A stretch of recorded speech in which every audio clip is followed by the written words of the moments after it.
Madame, monsieur, bonsoir et bienvenue. Jacques Aristide avec vous, heureux de vous retrouver dans Le Monde aujourd'hui, en direct de Washington.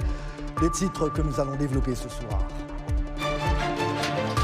L'Union européenne doit en faire plus pour l'Ukraine, affirme le président Volodymyr Zelensky, alors que l'armée russe a atteint les faubourgs de Kiev. En Roumanie aujourd'hui, la vice-présidente américaine Kamala Harris réitère l'engagement américain à défendre l'OTAN au moment où à Washington, le président Joe Biden a fait état de l'exclusion de Moscou du régime de réciprocité dans le commerce. La Mauritanie tire à boulet rouge sur le Mali. Son voisin, Nouakchott, accuse l'armée malienne de crimes récurrents contre ses ressortissants. Bamako a ouvert une enquête mais affirme d'ores et déjà que rien ne met en cause ses militaires. Le point de la capitale mauritanienne tout à l'heure.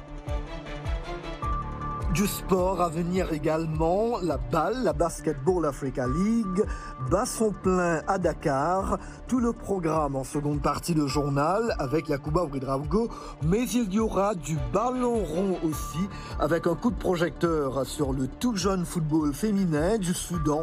Une victoire malgré les défaites. Pas de répit donc en Ukraine. L'armée russe étend son offensive dans différentes régions du pays.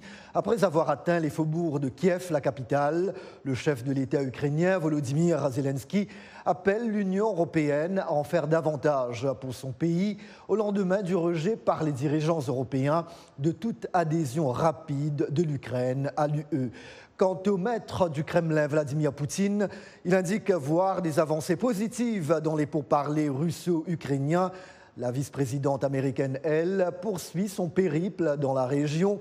En Roumanie aujourd'hui, Kamala Harris affirme que de nouvelles actions seront prises pour assurer des conséquences graves pour Moscou. Et à Washington, le président Joe Biden prévient qu'une confrontation directe entre l'OTAN et la Russie provoquerait la Troisième Guerre mondiale. Dili Diko et John Lyndon nous font le point sur l'invasion de l'Ukraine par la Russie. Joe Biden a annoncé ce vendredi que les États-Unis et ses alliés ont décidé d'exclure la Russie du régime normal de réciprocité régissant le commerce mondial, ce qui ouvre la voie à l'imposition de tarifs douaniers punitifs en réponse à l'invasion de l'Ukraine. Plus tard dans la journée, avec d'autres alliés de l'OTAN et le G7, le Canada, la France, l'Allemagne, l'Italie, le Japon, le Royaume-Uni et l'Union européenne, nous allons annoncer conjointement plusieurs nouvelles mesures pour presser Poutine et le tenir encore plus responsable de son agression contre l'Ukraine. Je voudrais aborder quelques-uns de ces points aujourd'hui. Premièrement, chacune de nos nations va prendre des mesures pour retirer à la Russie le statut de nation la plus favorisée dans le commerce. Dans un entretien téléphonique avec le président Zelensky, M. Biden a réaffirmé l'apport continu de Washington au plan sécuritaire, humanitaire et économique pour aider l'Ukraine. En Europe, la vice-présidente des États-Unis, Kamala Harris, est arrivée en Roumanie ce vendredi pour une tournée des pays du flanc est de l'OTAN. Elle a été accueillie par le président roumain avant une conférence de presse conjointe à Bucarest, lors de laquelle elle a réitéré l'engagement des États-Unis à défendre l'OTAN. Nous avons pris des mesures récentes, dont un engagement de 13,6 milliards de dollars pour l'Ukraine et la région, en termes de sécurité, d'assistance et d'aide humanitaire. De son côté, le président russe Vladimir Poutine a réagi jeudi face aux nombreuses sanctions. La pression des sanctions a toujours existé. Bien sûr, aujourd'hui, elle est de nature plus compliquée et nous posons certaines questions, certains problèmes et difficultés. Mais nous les surmonterons maintenant, comme nous avons surmonté les problèmes des années précédentes. La pression s'intensifie alors que les dernières négociations russo-ukrainiennes ont échoué jeudi. Les chefs de la diplomatie russe et ukrainienne ne sont pas parvenus à s'accorder sur un cessez-le-feu en Ukraine au cours de cette rencontre à Antalya, en Turquie. Des étudiants tanzaniens qui ont fui l'Ukraine sont arrivés en Russie en début de semaine. Rosine Moulezero nous en dit davantage. Ils ont traversé la frontière non loin de Soutza, dans la région de Kursk, et ont été amenés dans un foyer d'étudiants de la faculté de médecine de l'université de Kursk. Ils ont parcouru près de 50 km par leurs propres moyens, en voiture et à pied, pour tenter de fuir le conflit militaire en cours. Le voyage a été difficile, comme le raconte l'un des étudiants.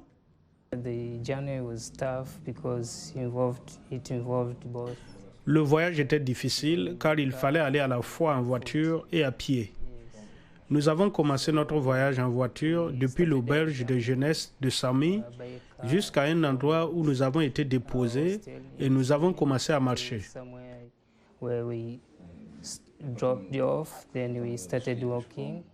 Puis, au milieu du voyage, nous avons pris une autre voiture pour aller quelque part, la dernière voiture avec laquelle nous avons voyagé, et nous avons recommencé à marcher jusqu'à la frontière.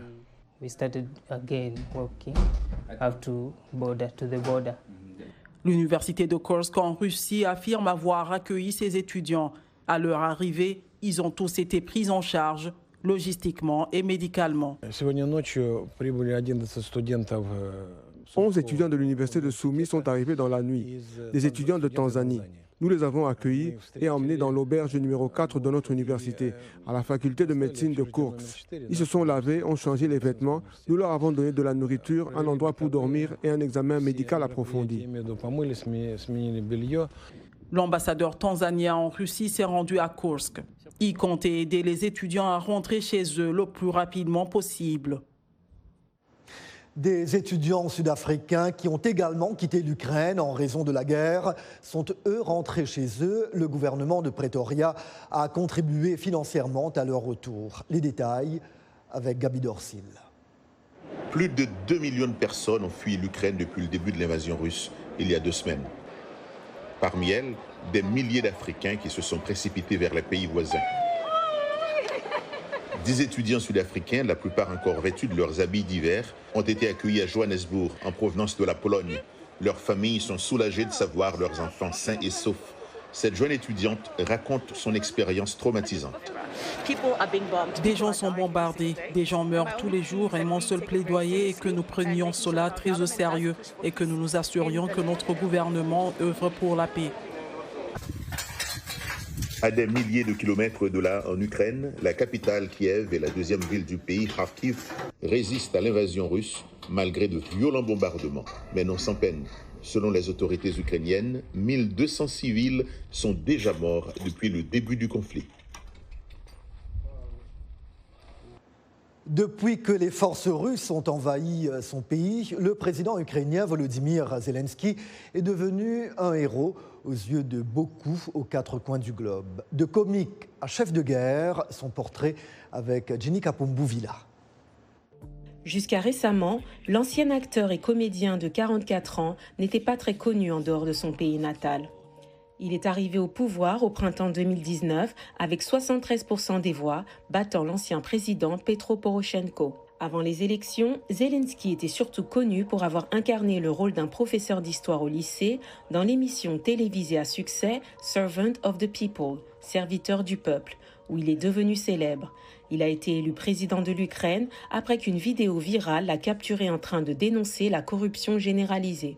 En 2018, Zelensky a été nommé par un parti politique nouvellement formé et nommé d'après l'émission télévisée pour fonctionner sur une plateforme anticorruption similaire à celle de son personnage fictif. Sa jeunesse, Volodymyr Zelensky est né à Kryvyi Rih, une ville située dans une région russophone du centre-sud de l'Ukraine qui à l'époque faisait partie de l'Union soviétique. Zelensky, qui est juif, a déclaré que sa famille élargie avait gravement souffert pendant l'Holocauste. Son grand-père, qui a perdu son propre père et ses 3 frères aux mains des nazis, a servi dans l'armée rouge pendant la Seconde Guerre mondiale. Zelensky a épousé la scénariste Olena Kiashko en 2003 et ils ont une fille de 17 ans et un fils de 8 ans. On pense que tous les 3 se trouvent à Kiev avec Zelensky. Il a obtenu un diplôme en droit de ce qui est aujourd'hui l'Université nationale de Krivi Rih, mais plutôt que de poursuivre une carrière juridique, il a travaillé dans la comédie et a été l'un des fondateurs de Kvartal 95, qui est devenu une société de production télévisuelle à succès. Parmi ses réalisations les plus inhabituelles, citons sa victoire en 2006 dans la version ukrainienne de l'émission télévisée Dancing with the Stars. Entre 2009 et 2018, il a joué dans plusieurs films, principalement des comédies romantiques. Faible popularité. Malgré le soutien mondial dont jouit Zelensky aujourd'hui, sa popularité s'est considérablement estompée parmi les Ukrainiens dans les années qui ont suivi son élection. Dans un pays où la corruption restait un problème majeur, il était considéré comme ayant peu fait pour tenir ses promesses d'apporter l'intégrité à la politique du pays. Avertissement d'invasion discrédité. Dans les semaines qui ont précédé l'invasion, Zelensky a montré une réticence à croire les rapports des services de renseignement américains, selon lesquels le président russe Vladimir Poutine était déterminé à envahir l'Ukraine. Il a fréquemment accueilli les avertissements américains d'une invasion imminente avec des expressions publiques d'incrédulité et même de ridicule. Mais son cri de ralliement à ses compatriotes ukrainiens pour qu'ils résistent à l'agression russe a gagné le cœur et le soutien des gens du monde entier, qui croient qu'il incarne son parti politique en tant que serviteur du peuple. Nous vous en parlions brièvement hier soir. La Mauritanie pointe du doigt son voisin malien. Nouakchott accuse l'armée de Bamako d'actes criminels récurrents contre des Mauritaniens au Mali, après la disparition d'un certain nombre d'entre eux dans la région frontalière. Avant-hier, la junte au pouvoir au Mali a fait état de l'ouverture d'une enquête pour faire la lumière sur cette affaire, tout en affirmant toutefois que rien pour l'instant ne permettait d'accuser des militaires maliens. Mohamed Diop nous en dit davantage de la capitale mauritanienne. La Mauritanie et le Mali tentent de dissiper la tension diplomatique provoquée par la mort ou la disparition dans des conditions obscures de ressortissants mauritaniens au Mali. Mais les familles des morts et des blessés ne décolèrent pas. Place de la Liberté au centre de la capitale Nouakchott, ils expriment leur mécontentement. Rien n'est plus grave que de commettre un meurtre. Des citoyens mauritaniens sont assassinés. L'État doit prendre ses responsabilités. Une quinzaine de Mauritaniens sont morts au Mali récemment, selon un membre du Parlement mauritanien, Mohamed Mahmoud Oudou Hannan. Et un bilan macabre qui s'ajoute à 7 autres Mauritaniens tués en janvier dernier, au même lieu et dans les mêmes conditions, poussant les manifestants à lancer cet ultimatum. Nous accordons aux autorités un délai de 24 heures pour répondre et nous dire ce qui s'est réellement passé. Certains menacent même de régler la question à leur niveau. Soit qu'on ait un vrai État qui défend ses citoyens, soit l'État reconnaît sa faiblesse. En ce temps, on prendra nos responsabilités de défendre nos villes et protéger notre frontière. Avant-hier, la junte au pouvoir au Mali a annoncé l'ouverture d'une enquête. Selon Bamako, rien pour l'instant ne permet d'accuser des militaires maliens. Mohamed Diop pour VOA Afrique, Nouakchott. Dans l'actualité également, le dialogue entre la junte au pouvoir au Tchad et les rebelles débute ce dimanche à Doha au Qatar. Il s'agit de pourparlers de paix longtemps retardés avec d'innombrables groupes armés tchadiens. Les militaires sont à la tête du Tchad depuis la mort du chef de l'État, Idriss Déby Itno, tué il y a 10 mois au front contre la rébellion. Le but affiché par le général Mahamat Déby Itno, 38 ans, autoproclamé président de la République, est de parler à tous les rebelles, y compris leur alliance la plus puissante, le Front pour l'alternance et la concorde au Tchad, accusé d'avoir tué son père. Et voilà pour la première partie de votre journal. S'il vous plaît, n'allez nulle part ailleurs. Le Monde aujourd'hui revient dans une petite minute. Merci.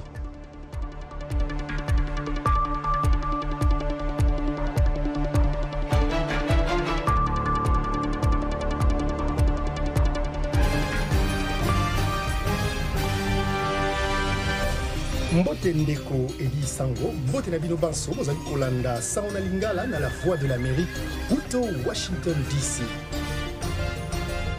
Sango ya Mokili Lelo, c'est votre nouveau rendez-vous d'actualité en Lingala de la Voix de l'Amérique. Tous les jours, de lundi à vendredi, nous vous proposons 2 éditions d'actualité. La première de 17h à 17h30 temps universel et la deuxième de 19h30 à 20h temps universel. Politique, société, culture, économie, sport. La rédaction Lingala de La Voix de l'Amérique vous donne rendez-vous pour décrypter l'actualité congolaise, africaine et du monde. Sango ya Mokili Lelo, c'est tous les jours, de lundi à vendredi, sur nos ondes et celles de nos stations partenaires, dans l'une des plus belles langues d'Afrique, le Lingala.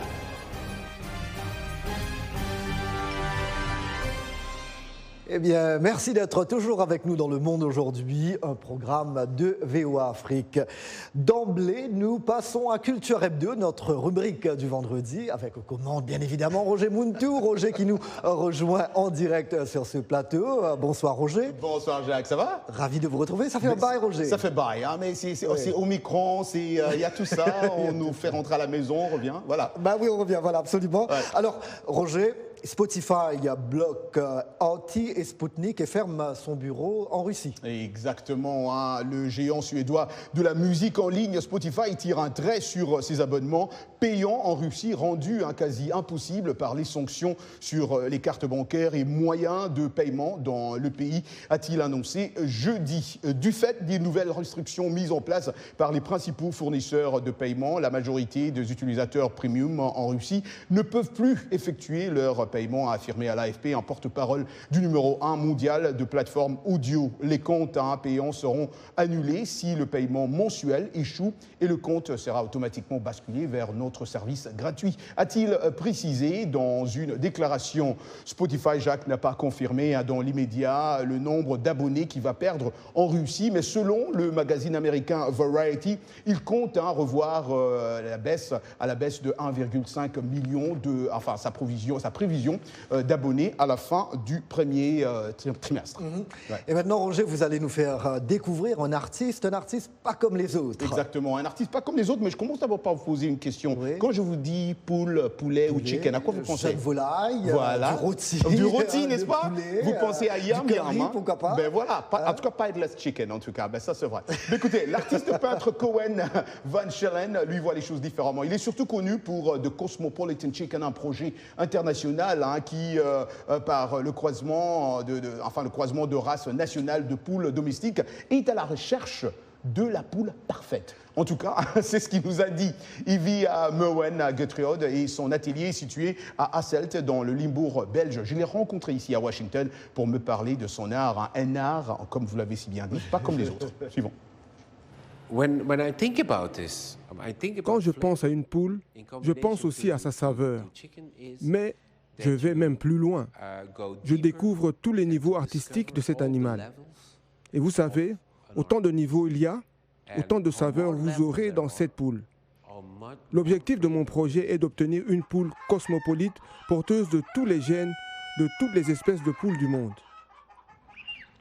Mes parents n'étaient pas agriculteurs, mais je m'intéressais aux poules et je voulais en avoir. Pour moi, il existe une relation entre l'homme et la poule. Vous savez, chaque organisme est à la recherche d'un autre organisme pour survivre. Dans mon cas, je peux vous le dire, c'est la poule. Si vous regardez dans l'histoire, vous verrez que la migration humaine a beaucoup à voir avec cet animal. Et c'est ce qui m'a toujours fasciné, c'est la relation entre l'humain et une poule. Donc, non seulement il nous sert comme nourriture, mais la poule est aussi un produit fini de facture humaine. Par un procédé qui dure depuis des siècles de consanguinité et de sélection, les espèces portent les caractéristiques culturelles de leur environnement immédiat. J'ai donc commencé à étudier cela et j'ai découvert quelque chose de très incroyable. J'ai vu ça dans plusieurs pays. J'ai remarqué qu'on fabriquait des arts et des emblèmes en forme de poule ou de coq, comme pour raconter une histoire de ces pays. Regardez en France, par exemple. Pourquoi le corps et les pattes de leur emblème, une poule bien sûr, sont bleues? Ils l'ont fait exprès. C'est le drapeau français. Les Américains, eux, ils élèvent les plus grosses poules du monde. C'est le géant saccadé. Et les Chinois, ils le font soyeux. Le résultat est une œuvre d'art. Donc, vous voyez, il y a l'histoire, il y a la culture, il y a la biologie. Ce qui fait que cette combinaison réussie, c'est l'explosion de la diversité suite à l'attachement de cette espèce animale à l'homme. Human and chicken become successful through diversity. On ne voit pas cet animal d'une même façon. Hein. Nous, on voit Yam Yam, lui, il voit autre chose. Hein. Oui. J'avais un professeur qui nous disait, les artistes, ils ont une folie à eux qu'on ne voit pas. Ouais. Mais c'est un peu joindre l'utile à l'agréable. Exactement. Une petite visite s'impose. Pourquoi pas? Merci bien, Roger. Vous m'emmenez, vous voulez dire. Ok, d'accord, on va le faire. Oui, on va le faire, sûrement. Et vous revenez vendredi prochain? Vendredi prochain. Bon week-end à vous, en tout cas. Merci, bon week-end à nos téléspectateurs. À très bientôt, Jacques. Roger. Super. Merci. Et maintenant, ce n'est pas le désastre en soi qui compte, de belles paroles qui continuent, c'est plutôt ce que le peintre y voit. On dirait bien cela de Chiri Achou, cet peintre d'origine camerounaise qui voit le monde du bout de son pinceau et décide de peindre à l'Afrique d'un bien meilleur angle. Elle nous en parle elle-même devant la caméra de Trésor Matondo.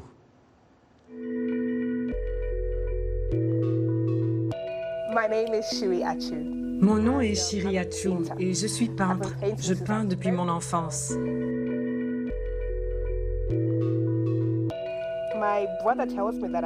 Mon frère m'a dit que j'avais trouvé des matériaux et pour une raison quelconque, j'avais toujours su que je voulais peindre.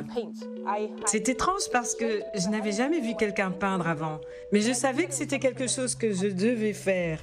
Alors j'ai obtenu des matériaux et j'ai commencé à peindre. J'avais 9 ans et je le fais depuis et j'adore. Je suis dans un monde différent quand je peins.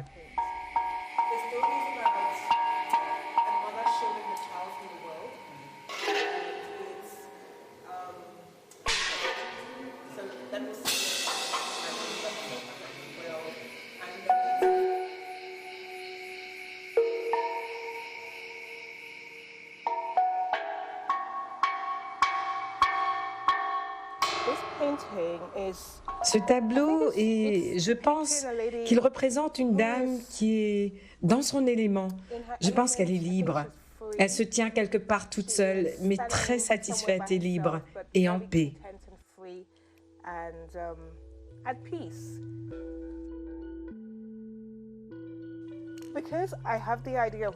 Parce que j'ai l'idée de ce que je veux faire représenter du monde. Je vais en quelque sorte faire une maquette de ce que je vais peindre et ensuite je décide où je pense que le tissu devrait aller, si je vais utiliser du tissu dans cette peinture et ensuite je place le tissu, puis je commence à peindre pour finir le tableau.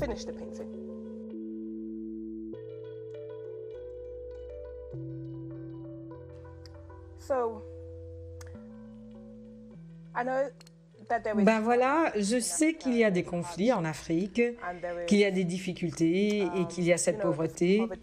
Oui, mais il y a aussi une gloire, il y a aussi une grâce, il y a aussi une joie. Je montre cet aspect. Une mère qui porte son enfant sur le dos, elle n'a pas de poussette, mais son dos pour se promener. Et avoir le bébé aussi proche d'elle, c'est beau. Une grand-mère qui prépare de l'atchou pour ses petits-enfants. C'est une cuisine sombre et sans fenêtre, mais elle sourit. Elle sourit parce qu'elle a de la joie. Elle a ses enfants, elle a ses petits-enfants. Elle cuisine quelque chose que la famille appréciera.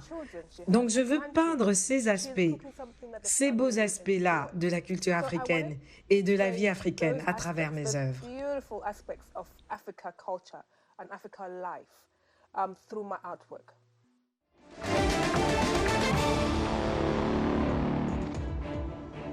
Sans plus tarder, un tour d'horizon de l'actualité sportive. Au menu ce soir, du basket masculin et du foot féminin. Le tout concocté par Yacouba Ouedraogo. Basketball Africa League bat son plein à la Dakar Arena au Sénégal, où l'équipe haute Dakar Université Club a du mal à s'affirmer. La formation, dirigée par le coach Parfait Adjivon, enregistre 2 défaites en 2 sorties. Tout à l'heure à 21h, temps universel, face à Rwanda Energy Group, Duc tentera d'accrocher enfin un premier succès dans cette 2e édition de la balle. Eux s'en sortent mieux. Les Guinéens de Seydou Legacy Athletic Club jouent demain samedi contre les Mozambicains du Ferroviario d'Abeira. Nous marquons un arrêt ce soir sur cette équipe guinéenne qui découvre la balle. Qualification for the ball is the feeling of doing something good for the country, what you represent. Et jouer la BL est une opportunité exceptionnelle. To play in season 2 of the BAL, it would be amazing for the country of Guinea. Ce match-là, franchement, c'est tellement important que toute la Guinée nous regarde maintenant là.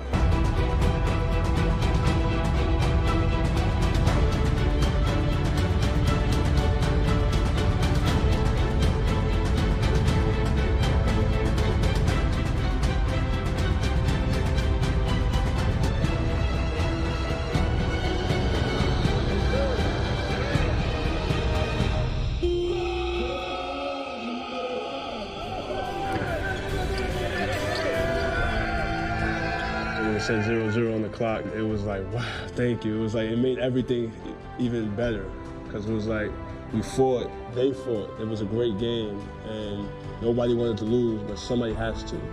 It showed how tough we were. It showed the work that we put in for 2 months.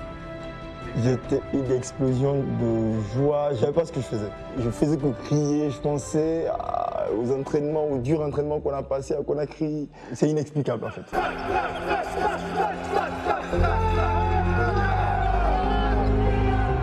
The celebration shows everything what the BAL means for every team in Africa. This is a major league. Vraiment, c'est un rêve. C'est un rêve qui devient réalité. Merci pour la force.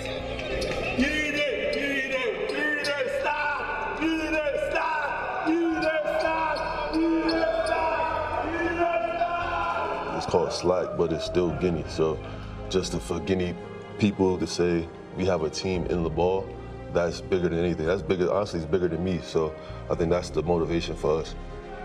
Of course, we not want to be just participator. We want to be a member of the people who want to come in maximum top level.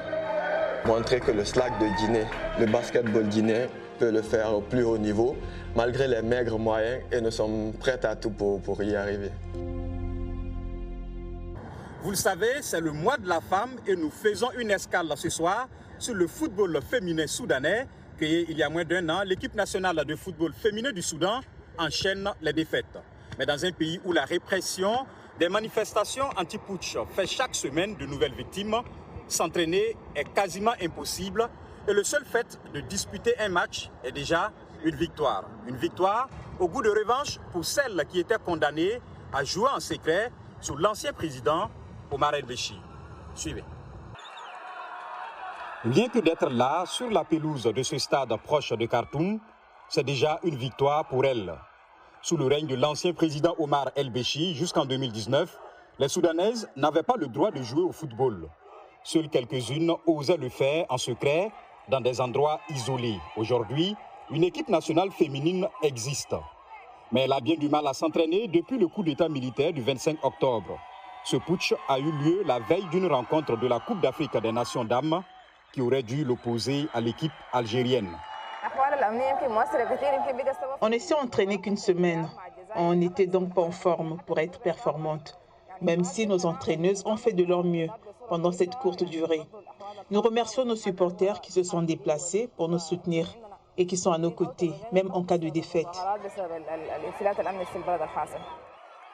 Alors que leur pays vit désormais au rythme des manifestations anti-putsch réprimées dans le sang, les footballeuses soudanaises enchaînent les défaites. Cette fois encore, elles se sont inclinées à match amical face au Soudan du Sud. Un score sans appel, 6-0.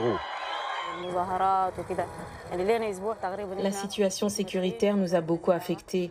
Le match contre l'Algérie a été annulé en raison de troubles sécuritaires et récemment encore, on n'a pas pu se préparer correctement. On a eu plusieurs séances d'entraînement annulées à cause des manifestations et du manque de sécurité.